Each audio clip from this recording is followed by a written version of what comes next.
Okay, I relieved some of the excess material off of the socket, and I finished drilling all the way through. You can see my holes are now all the way through.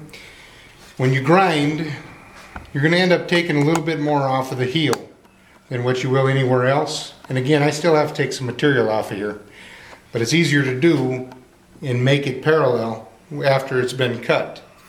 But you take a little more off the heel here, because as it starts to come in this part of the grip, the socket's going to be a little bit too thin right in here.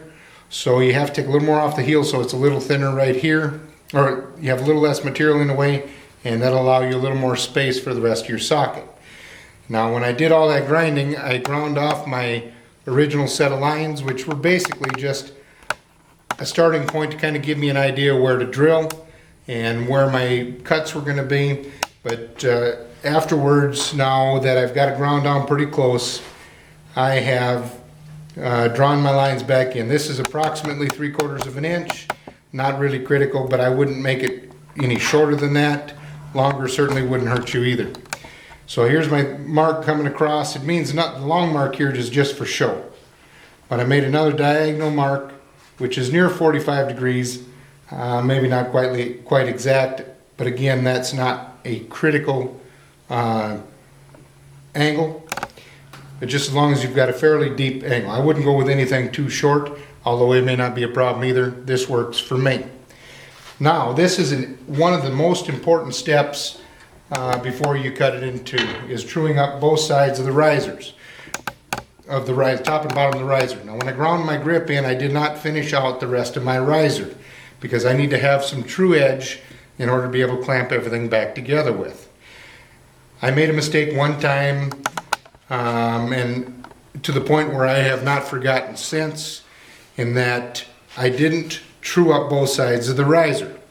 Now when I glue up a bow and take it out of the form, I don't true up both sides through the wide belt or anything like that. A lot of guys will true up and make a nice uniform parallel line. I find my center and I trace my pattern out and I cut the excess away rather than grinding the excess away. That's the way I do it.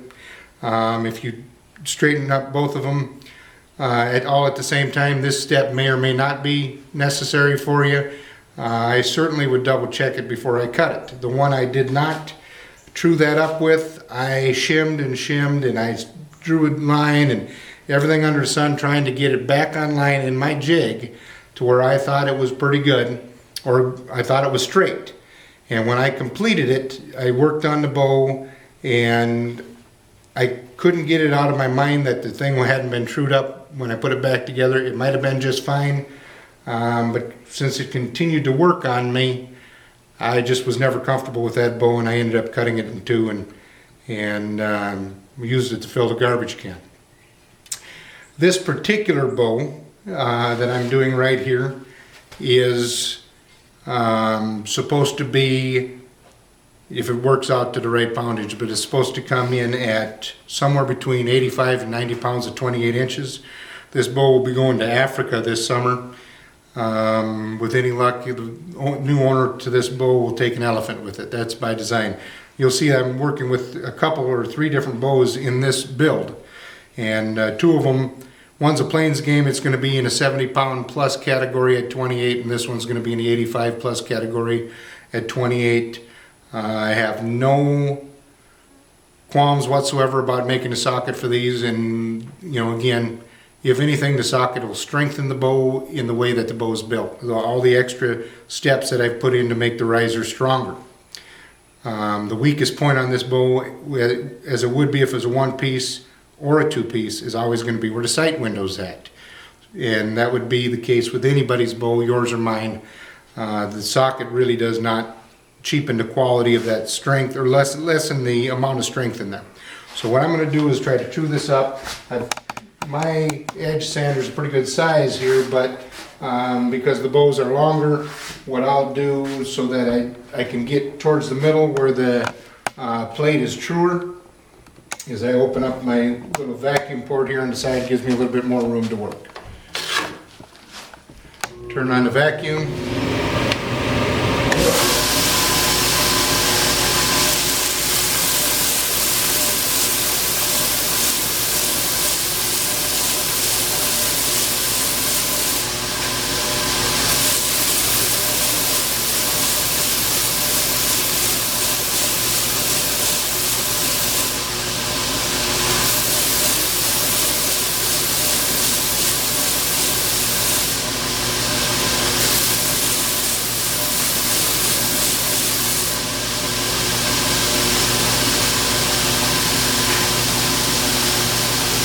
now.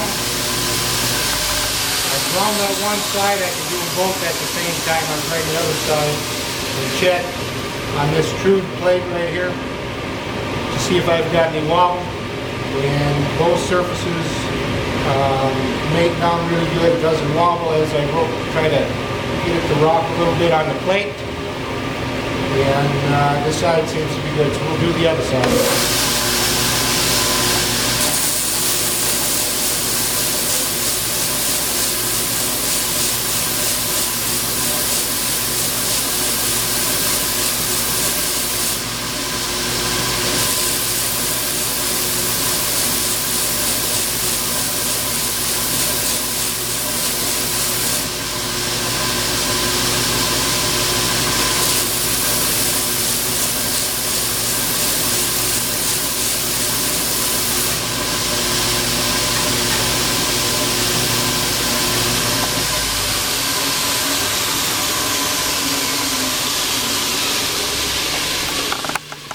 Okay, now I've got both sides trued up to where they won't rock.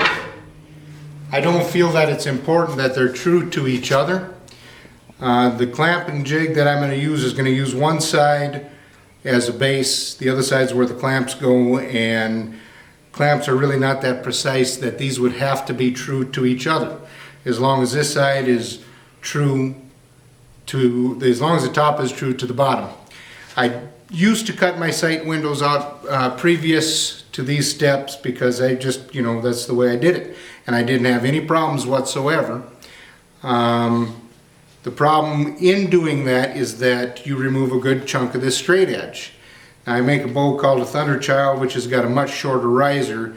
And when I was doing that, I struggled a little bit more about getting my jig clamped into place that I wanted it to be. It worked again, but I found that cutting my shelf in after this gives me a lot more room in order to attach my jig and my clamp to. So now it's still pretty rough, but I'm ready to cut this joker in two. And we'll get set up at the table saw.